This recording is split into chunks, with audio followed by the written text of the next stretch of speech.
সংসার সংসার কই রাভবে গো, করলি না বন্দেগি।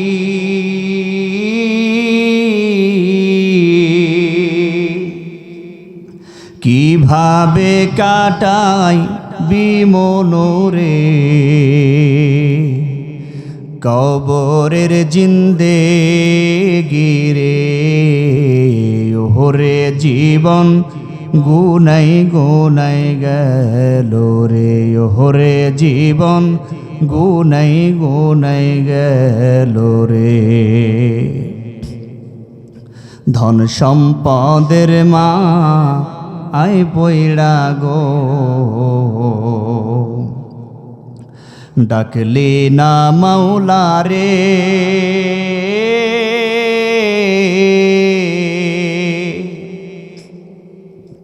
কি জানি কি উপায় হবে গো, নিঃশ্বাসের বিশ্বাস কইরা গো। বাঁধলাম বাড়ি ঘর,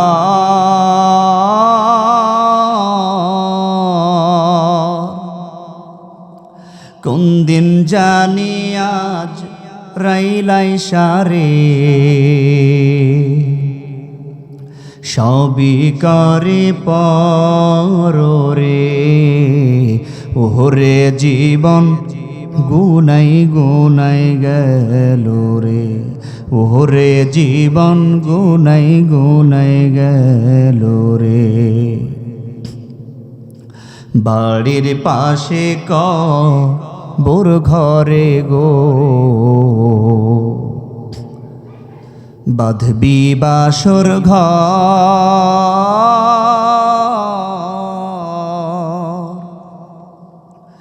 মাও নাই তোর বাপ নাই রে, কে লইবে খবর রে। ওরে জীবন গুনাই গুনাই গেল রে, ওরে জীবন গুনাই গুনাই গেল রে। আল্লাহ বলবেন হাদা ইয়াউমু, আজকের এই দিনে ইয়ানফাউস সাদিকিনা সিদকুহুম, সত্যবাদী যারা ছিল দুনিয়ায়, সত্যবাদীদের সত্যবাদিতা আজকের দিনে উপকারে আসবে। অর্থাৎ যারা দুনিয়ায় সত্য কথা বলতো, সত্যের পক্ষে থাকতো, সত্য পথে চলতো, সত্যের পক্ষে থাকতে গিয়ে যারা জুলুম নির্যাতনের শিকার হয়েছে, সত্যের পক্ষে থাকতে গিয়ে যারা কারাগার বরণ করেছে, ফাঁসির কাষ্টে ঝুলেছে, আল্লাহ তাআলা সেই সত্যবাদী সম্পর্কে বলছেন যে সত্যবাদীদের সত্যবাদিতা আজকের দিনে উপকারে আসবে। কিয়ামতের কঠিন ময়দানে উপকারে আসবে সত্যবাদীদের সত্যবাদিতা। কি উপকারে আসবে? লাহুম জান্নাতুন তাজরি মিন তাহতিহাল আনহার, উপকারে আসবে এইভাবে জান্নাতে যেতে সাহায্য করবে। আল্লাহ বলছেন আজকের দিনে সত্যবাদীদের জন্য রয়েছে জান্নাত। বলেন সুবহানাল্লাহ। এমন জান্নাত থাকবে যেই জান্নাতের তলদেশ দিয়ে ঝর্ণা দ্বারা প্রবাহিত হয়। খালিদিনা ফিহা আবাদা, আর সেখানে তারা চিরস্থায়ী অবস্থান করবে। রাদিয়াল্লাহু আনহুম ওয়া রাদু আন, ওই সমস্ত বান্দাদেরকে, সত্যবাদী বান্দাদের প্রতি আল্লাহ তাআলা সন্তুষ্ট রয়েছে। আবার ওই সত্যবাদী বান্দারা আল্লাহর প্রতিও সন্তুষ্ট রয়েছে। সুবহানাল্লাহ। তার মানে ও মুসলমান ভাই, সত্যবাদী যারা আল্লাহর প্রতি সন্তুষ্ট রয়েছে, তারা আবার তাদের জন্য সফলতা হলো আল্লাহ ওই সমস্ত সত্যবাদী বান্দার প্রতি সন্তুষ্ট। তার মানে সত্যবাদীদের প্রতি আল্লাহ সন্তুষ্ট হন। আল্লাহ রাব্বুল আলামিন আরো বলছেন, যালিকাল ফাউজুল আযীম, এটাই হলো সত্যবাদীদের সবচেয়ে বড় সফলতা। সত্যবাদীদের সবচেয়ে বড় সফলতা যে আল্লাহ তাআলা তাদের প্রতি সন্তুষ্ট থাকবে। ও মুসলমান ভাইয়ারা আমার, অথচ দেখেন সত্য কথা বলার উপকারিতা কি। সত্য কথা বললে জান্নাতে যাওয়া যায়, সত্য কথা বললে জান্নাতে চিরস্থায়ী থাকা যায়, সত্য কথা বললে আল্লাহর সন্তুষ্টি অর্জন করা যায়। অথচ এই সমাজে কত মানুষই না আছে বলে সত্য কথার ভাত নাই, বলে কিনা বলে। অথচ আমি আপনাদেরকে বলে যাই, আল্লাহ কোরআনে বলছেন সূরা মাইদার 119 নম্বর আয়াত, সত্য কথা বললে আপনি জান্নাতে যাবেন। সুবহানাল্লাহ। এই জন্য যারা বলে সত্য কথার ভাত নাই, তারা কান খাড়া করে শুনুন। যারা বলে সত্য কথার ভাত নাই, আল্লাহ তাদেরকে বলছেন, যারা বলে এই দুনিয়ায় কিছু সুযোগ সুবিধার জন্য নিজেদের প্রয়োজনে সত্যকে মিথ্যা বানিয়ে ফেলে, মিথ্যা কথা বলে, সুযোগ সুবিধার জন্য মিথ্যা কথা বলে, বিপদে পড়লে মিথ্যা কথা বলে, আল্লাহ তাআলা ওই সমস্ত বান্দাদেরকে বলছেন, ইয়া আইয়ুহাল্লাযীনা আমানুত্তাকুল্লাহ ওয়া কুলু কাওলান সাদীদা, হে ঈমানদারগণ আল্লাহকে ভয় করো আর সত্য কথা বলো। আল্লাহ রাব্বুল আলামিন বলছেন, ও বান্দা আল্লাহকে ভয় করো। কাদেরকে বলছেন? যারা সত্য কথা বলে না তাদেরকে বলছেন। আর বলছেন তোমরা সর্বদা সত্য কথা বলো। সত্য কথার কথা আল্লাহ বলছেন, সত্য কথা, সত্য কথা এত দামি। সত্য কথা যারা বলবে, আল্লাহ তাআলা বলছেন সত্য কথা যারা বলে, সত্যবাদীদেরকে আল্লাহ কিভাবে সম্মানিত করেন, কিভাবে তাদেরকে আল্লাহ তাআলা আবৃত করে রাখেন। আল্লাহ বলছেন সত্যবাদীদেরকে ইউসলিহ লাকুম আমালাকুম, তারা যে কাজে কর্মে, তাদের যে আমলে যে ত্রুটি আছে, তারা যে দৈনন্দিন কর্মে দৈনন্দিন আমলে যে ত্রুটি করে, সত্যবাদীদেরকে আল্লাহ তাআলা তাদের সেই ত্রুটিগুলো ক্ষমা করে দিয়ে তাদের আমলগুলো কবুল করে নেবেন। বলেন সুবহানাল্লাহ। এই হলো সত্যবাদীদের উপকারিতা, এই হলো সত্যবাদীদের পুরস্কার। আল্লাহ তাআলা আরো বলছেন ওয়াগফির লাকুম যুনুবাকুম, আল্লাহ সত্যবাদীদেরকে ক্ষমা করে দিবে। ও মুসলমান ভাইরা, যারা সত্য কথা বলে তারা আল্লাহর আনুগত্য করে, রাসূলের আনুগত্য করে। এই জন্য আল্লাহ তাআলা বলছেন ওয়া মাইয়ুতি ইল্লাহা ওয়া রাসূলাহু ফাকাদ ফাযা ফাওজান আযীমা, যারা সত্য কথা বলেছে তারা আল্লাহর আনুগত্য করেছে, রাসূলের আনুগত্য করেছে। আর যারা আল্লাহর আনুগত্য করে, যারা রাসূলের আনুগত্য করে, তারা মহা সফলতা লাভ করবে। বলেন সুবহানাল্লাহ। ও মুসলমান ভাইরা আমার, তার মানে এখান থেকে আমরা বুঝতে পারলাম যে সত্য কথা বলার উপকারিতা কি, সত্য কথা বলার পুরস্কার কি। আল্লাহ আল্লাহ, আমরা যদি এটা উপলব্ধি করি তাহলে সত্য কথা বলা থেকে আমরা একটু বিরত থাকবো।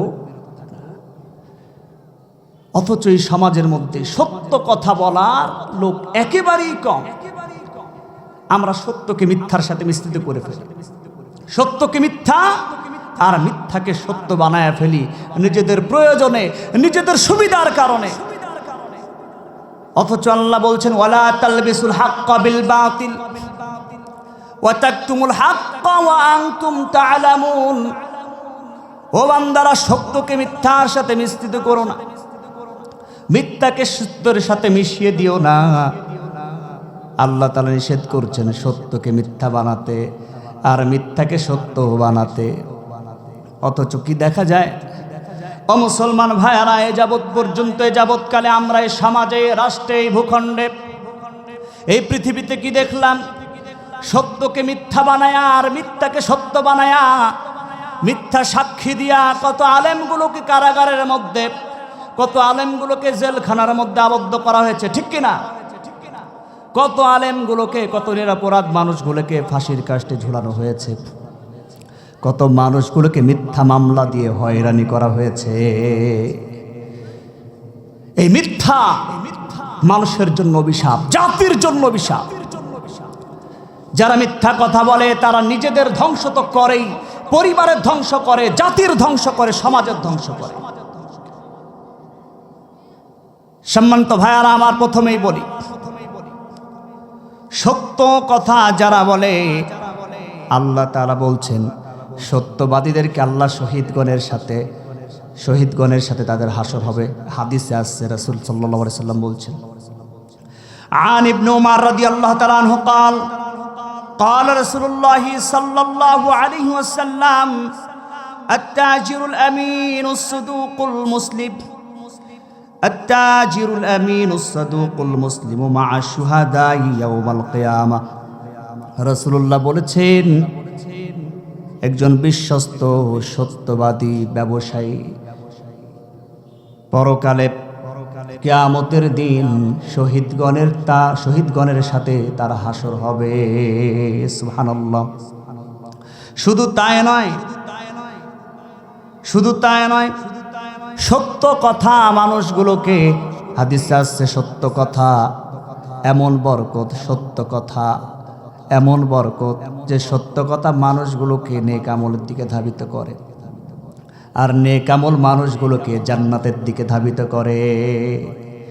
সত্য কথা বলতে বলতে মানুষ যখন সদা সর্বদা সত্য কথা বলে, আল্লাহর কাছে ওই বান্দাদের নাম সিদ্দিকের খাতায় লেখা হয়ে যায়। সুবহানাল্লাহ। তো আসতে বলছেন, তো বলেন না সুবহানাল্লাহ। কিসের খাতায় লেখা হয়ে যায়? সিদ্দিকের খাতায় লেখা হয়ে যায়, সাদিকিনদের খাতায় লেখা হয়ে যায়, তার নাম সিদ্দিক হয়ে যায়। সুবহানাল্লাহ। যারা সত্য কথা বলে, আর যারা মিথ্যা কথা বলে তাদের জন্য তো ধ্বংস, তারা তো ধ্বংসপ্রাপ্ত হবে, তাদের জন্য রয়েছে ধ্বংস। আল্লাহ তাআলা বলছেন, লাআনাতুল্লাহি আলাল কাযিবিন। যারা মিথ্যা কথা বলে তাদের প্রতি আল্লাহ অভিশাপ বর্ষণ করে। নাউযুবিল্লাহ। যারা মিথ্যা কথা বলে তাদের প্রতি কি আল্লাহ অভিশাপ বর্ষণ করে। ও মুসলমান ভাইয়ারা আমার, মিথ্যা কথা মানুষকে এমন ধ্বংস করে দেয়। এই সমাজের মধ্যে অনেক মানুষ আছে এমন মিথ্যা কথা বলে যে গ্রামে তার এমন একটা সুপরিচিতি আছে, যদি সে সত্য কথা বলে তাও মানুষ বিশ্বাস করতে চায় না। আছে না এমন মানুষ যে বলে, মানুষে সাক্ষী দেয় যে এমন লোক, ওর কথা তুমি বিশ্বাস করছো, ও যদি 100টা কথা বলে তো 99টা কথা মিথ্যা বলে। বলে কিনা বলেন? আছে কিনা এরকম মানুষ? এরকম নারীদের মধ্যে পাওয়া যায়, পুরুষের মধ্যেও পাওয়া যায়। মিথ্যা বলতে বলতে অভ্যাস হয়ে গেছে, অভ্যস্ত হয়ে গিয়েছে, যে যখন কথা বলে মিথ্যা কথা বলে, সত্য কথা বলতে পারে না, অভ্যাস হয়ে গেছে। এই জন্য রাসূলুল্লাহ বলেছেন, মিথ্যা মানুষকে পাপ কাজের দিকে ধাবিত করে, আর পাপ কাজ মানুষকে জাহান্নামের দিকে ধাবিত করে। মানুষ যখন মিথ্যা কথা, অতিরিক্ত মিথ্যা কথা বলে, যখন মিথ্যা কথা বলতেই থাকে, এক পর্যায়ে মিথ্যাবাদীদের খাতায় তার নাম লেখা হয়ে যায়, মিথ্যাবাদী হিসেবে তার নাম লেখা হয়ে যায়। চিন্তা করেন মুসলমান ভাইরা, মিথ্যা কথা এটি আমার আপনার জন্য অত্যন্ত অকল্যাণকর, অত্যন্ত ক্ষতিকর। এই মিথ্যা কথার মাধ্যমে তো কত মানুষ আজকে দুনিয়া থেকে বিদায় হয়ে গেছে। এদেশে আল্লামা সাইদি, মতিউর রহমান নিজামী, গোলাম আজম সহ আরো যত আল্লাহওয়ালা ব্যক্তিরা ছিলেন, আমি তাদের রাজনৈতিক পরিচয় দিলাম না, মনে করি এদেশে তাদের কতটা জনপ্রিয়তা ছিল, মুসলিম বিশ্বে তারা প্রভাবশালী মুসলিম ব্যক্তিত্ব ছিল, তাদের কত আদব ছিল, কত জনপ্রিয়তা ছিল। সাইদি সাহেবের কথায় কত মানুষ কি কালেমা পড়ে মুসলমান হয় নাই? সাইদি সাহেবের কথা শুনে মোবাইলে, বাস্তবে না মোবাইলে তার ওয়াজ শুনে, তার দোয়া মোনাজাত শুনে কত মানুষ অস্ত্র ঝরিয়েছে। কথা বলেন ঠিক কিনা? যে মানুষের কথা শুনে মানুষের অস্ত্র ঝরে, যে আলেমের কথা শুনে মানুষের অস্ত্র ঝরে, যে আলেমের দোয়া শুনে মানুষের অস্ত্র ঝরে, যে আলেমের কথা শুনে বিধর্মীরা মুসলমান হয়, সে আলেম কখনো ধর্ষক হতে পারে? সে আলেম কখনো কি রাজাকার হতে পারে? সে আলেম কখনো কি হত্যাকারী হতে পারে? সে আলেম কি কখনো কোনো মানুষের ঘরবাড়ি পুড়িয়ে দিতে পারে? অথচ মানুষেরা এইভাবে মিথ্যা সাক্ষী দিয়ে তাদেরকে বছর পর বছর, যুগের পরে যুগ কারাগারের মধ্যে রেখেছে। সৈয়দ কুতুব শহীদকে শুধুমাত্র একটা তাফসির গ্রন্থ লেখা শেষই হয় নাই, শুধু তাফসির গ্রন্থ লিখেছে। তাফসির লেখার কারণে তাকে কি করা হয়েছে? জেলখানার মধ্যে রাখা হয়েছে।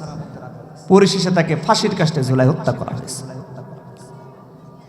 কুকুর লেলিয়ে দেওয়া হয়েছিল প্রথম ভাগে, তারপরে তাকে কি করতে পারে নাই। তাদের ইচ্ছা ছিল যে কুকুর দিয়ে সৈয়দ কুতুব শহীদকে একেবারে ছিন্ন বিচ্ছিন্ন করে ফেলা হবে, যেন তার হাত পা, তার শরীর, তার মাংস, তার চামড়া সবকিছু, তার মাথা সবকিছু যেন কুকুরে, একেবারে পাগলা কুকুরে যেন কি করে ফেলে, ছিন্ন ভিন্ন করে ফেলে, কিন্তু পারে নাই।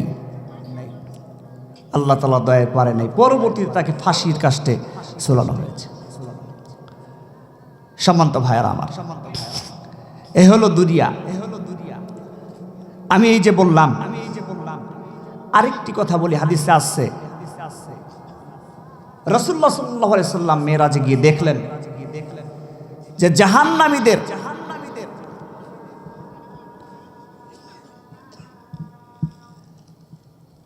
এক ধরনের জাহান্নামীদের গালে থাপড়ায়া গালকে ফাটাই দেওয়া হয়েছে। রাসূলুল্লাহ বলছেন যে এই অবস্থা কেন?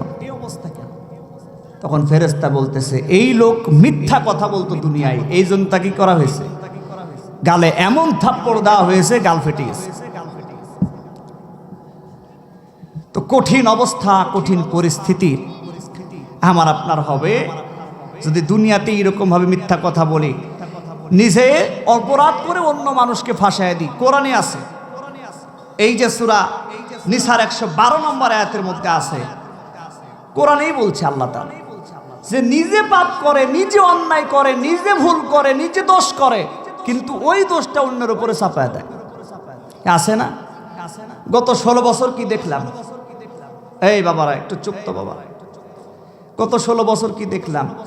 নিজেরা অস্ত্রের ঝনঝানি দিয়া, অস্ত্রের মহড়া দিয়া, হেলমেট পইরা কি এমন একটা ভীতিকর পরিস্থিতি রাজশাহী বিশ্ববিদ্যালয় থেকে, তারপরে বিভিন্ন রাজশাহীর বিভিন্ন বড় বড় মোড়ে আমরা দেখেছি, বিভিন্ন পত্রিকায় দেখেছি কারা অস্ত্রের মহড়া দিত।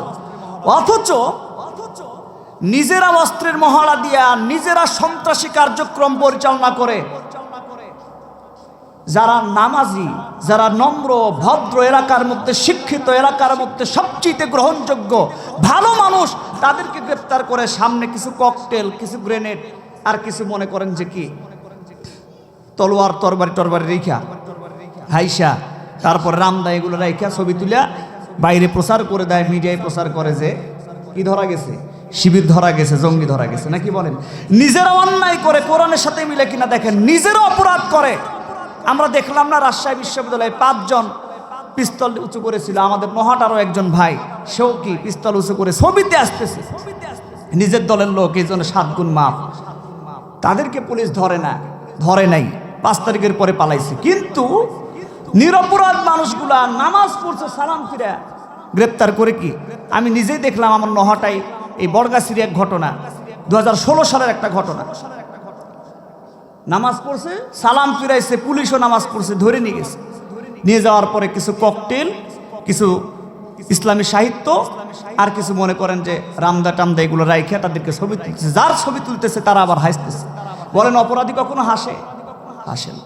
তার মানে আমরা এগুলা বুঝতে পারি আল্লাহর কোরআনের সাথে এটার মিল আছে, যে নিজেরা অপরাধ করে আর অন্য মানুষকে কি মিথ্যা সাক্ষী দিয়া, তাদেরকে মিথ্যা তহমত দিয়া তাদের উপরে সেটা চাপায় দেয়। সম্মানিত ভাইরা, আসুন আমরা নিজেরা একটু সংশোধিত হই, আমরা একটু রিপেয়ার করি। আমরা প্রথমে কি বললাম? কোরআন বলছে সত্যবাদীদের সত্যবাদিতা কিয়ামত উপকারে আসবে। কি উপকারে আসবে? তাদের জন্য থাকবে জান্নাত। আরো কি থাকবে? জান্নাতের তলদি দিয়ে নহর। আরো কি থাকবে? আল্লাহ তাদের প্রতি সন্তুষ্ট থাকবে, তারাও আল্লাহর প্রতি সন্তুষ্ট থাকবে। আরো কি থাকবে? আল্লাহ তাদের জীবনের যাবতীয় গুনাহগুলো মাফ করে দিবেন। সুবহানাল্লাহ। আরো কি থাকবে?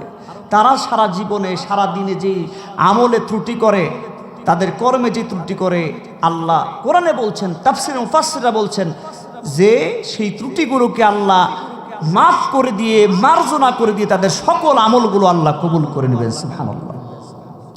এই যে পুরস্কার, এই যে উপকারিতা। আর পক্ষান্তরে মিথ্যা কথা, মিথ্যা কথা সমাজেও লাঞ্ছনা, কিয়ামতের দিন অপমান, আল্লাহর অভিশাপ, এবং তারা জাহান্নামে যাবে। সম্মানিত উপস্থিতি, এই জন্য আমরা কি সত্যবাদী হয়ে আল্লাহর কাছে সিদ্দিকের খাতায় নাম লিখিয়ে জান্নাতে যেতে চাই? না, মিথ্যা কথা বলে, মিথ্যা সাক্ষী দিয়ে, মানুষকে মিথ্যা মামলা দিয়ে, মিথ্যা দোষ চাপিয়ে দিয়ে হয়রানি করে আমরা জাহান্নামে যেতে চাই। কোনটি চাই বলেন? জান্নাতে যেতে চাই, তাই তো? আসলে চিন্তা করেন, এখন আমরা এখানে আছি, মিথ্যার ফুলঝুরি আমরা সব সময়ের জন্য বিস্তীর্ণ করে রাখছি, কিন্তু আমার আপনার জীবন তো সংক্ষিপ্ত। সেদিন দেখলাম এক ভাই ওয়াজ করতে করতে ওয়াজ করতে করতেই মারা গেছে। দেখেন নাই? এটা যদি একটু স্মরণ করা যায় তাহলে তো একজন মানুষ কখনো মিথ্যার সাথে সম্পর্ক রাখতে পারে না, অসত্যের সাথে সম্পর্ক রাখতে পারে না, অপরাধের সাথে সম্পর্ক রাখতে পারে না, গুনার সাথে সম্পর্ক রাখতে পারে না। আমার আপনার কখন মৃত্যু হবে এইটা আমি আপনি কেউ জানি না, কিন্তু দুনিয়ার এই সমস্ত মিথ্যা তহমতের ওপরে আমরা পড়ে থাকি। দুনিয়ার এই সংসার, বাড়ি, গাড়ি, সন্তান, স্ত্রী, এগুলোর মধ্যে কি আমরা ব্যস্ত। অথচ যেই দিকে আমরা দৌড়াইতেছি, যার পিছনে আমরা দৌড়াইতেছি, যেই স্ত্রীর জন্য আমরা এত মহাব্বত, এত ভালোবাসা দেখাচ্ছি, সেই স্ত্রী আপনাকে তো আপনি মারা যাওয়ার কিছুদিন পরে হয়তো বা আপনার জন্য শোক পালন করবে কিছুদিন, তারপরে অন্যের সাথে আবার সংসার করবে। আপনার সন্তানরা আপনাকে কিছুদিন আপনাকে স্মরণ করবে, আপনার জন্য দোয়া করবে, আপনার কবরে যাবে, কিন্তু 1 বছর পার হয়ে গেলে তো আর আপনার কবরের দিকে চাইবে না, আপনার কথা হয়তো বা মনেও থাকবে না।